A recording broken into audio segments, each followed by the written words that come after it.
Kumambab. Tate. Hello, Will. Maayong adlaw sa tanan nga mga Bisaya, Ilonggo, sa Sibuyan Island, sa Iloilo, sa Bacolod. Ari na ako sa Wawa Will. Artista na ako. Alright. Maganda yun. Bisaya ka man. Bisaya. Eto, Ilonggo. Jupiter. Oh, Bisaya man. Hi. Hello sa imo. Yes, murag Kagwapo. familiar. Uy! Hi, murag familiar imong now.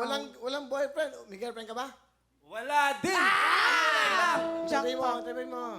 Gwapo mo. Ganda mo din. Single ako. Single. Diretso kagad. Pero mukhang familiar imong now. Mag-friend tayo. Ay, friend. Kaibigan ko pala to. Saan? Sa Facebook ata. Facebook. Oo, kaya nga familiar. No. Ikaw ah. Bob Royo. Halimatu. Ano mga messages nyo? Ano yan? Hindi siya nag-message sa akin. Nag-wave ako sa'yo, dinedma mo lang ako. Hello, oh my God. I-check ko mamaya. Uy, I-check ko ang talaga ate mamaya. mo. Alam Check mo, ko mamaya. sa una pa lang talagang gusto na kita eh. Pero bagay sila eh. May bagay kayo. Ano walang biro? Yung look nyo, parang ano, yung para kayong mga pag nagsama kayo. Tigret Leon. Bob, sino kasama? Kasama ko po yung nanay ko, na tatay ko, na yaya ko, at uliring ina para sa akin. Si Mama Bining. Hello, Well! Magandang hapon po, Nanay Piling. Welcome po dito sa Wawawin. Magandang hapon din po. Kamusta po kayo? Mabuti naman po. Ano pa gusto niyo sabihin kay Bob sa anak nyo? Bob, anak, maraming salamat at hindi ka sumuko sa hirap ng buhay mula nang nakulong ang ama mo.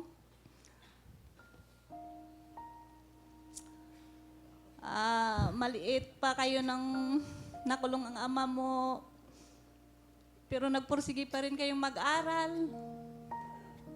Kahit binubuli kayo sa school na murderer ang ama niyo. Pero nagpatuloy pa rin ikaw sa pag-aaral. Hanggang makatapos. Kaya, salamat. Salamat, anak. Hanggang nakarating ka ngayon. Totoo yun, Will, nung nag-aaral ako. Yung mga kaklase ko, tingin sa akin kung ano yung ginawa ng tatay ko, yun na rin ako. Alam nyo, kung ano yung ginawa ng mga magulang natin, hindi dapat diadala yun ng anak eh. Pero narito, gusto kong mag-sorry dun sa disgrasya ng tatay ko. Kung sakasakali, patawarin yun na po ang tatay ko. Kasi lahat tayo nagkakamali. Ang importante, bumangon tayo sa pagkakamali at nagbago tayo. Yun naman ang importante. At proud na proud ako, na kahit nakakulong ka ngayon.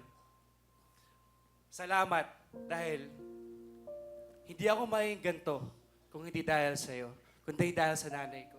Naranasan natin dati na sobrang hirap ng buhay. Nag-uuling tayo, nangangahoy lang tayo sa probinsya ng isda. Pero, hindi lang yung hirap. Pinangako ko sa'yo na dadalhin ko yung pamilya natin hanggang sa dulo. At nasa bilibid ka man ngayon, ipagtatayo kita ng bagong bahay paglabas mo pa. I love you.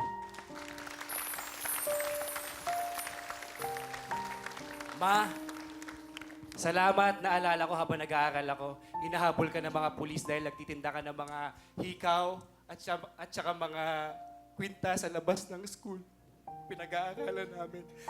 Pero masalamat kasi yung time na yun, kahit na sobrang hirap na nahihirapan mo, tinaguyod mo kami. Takila ka, ma. The best ka para sa akin. I love you. Paano mo nalaman na may pipila rito? Si Papa po. Lahat ng mga taga-Bilibid prison, wawawin ang pinapanood. Sa 7D1, Brigada ng Papa ko, Bayani Royo, salamat. Tinawagan mo si Mama para mag-audition ako dito. Will, sobrang thankful ako sa tatay ko. So, Wawawin na pinapanood nila. Wawawin po sila lahat doon, Will. Okay. Sige po, panoodin nyo na lang ako. Huwag nyo na ako sama dyan, ha?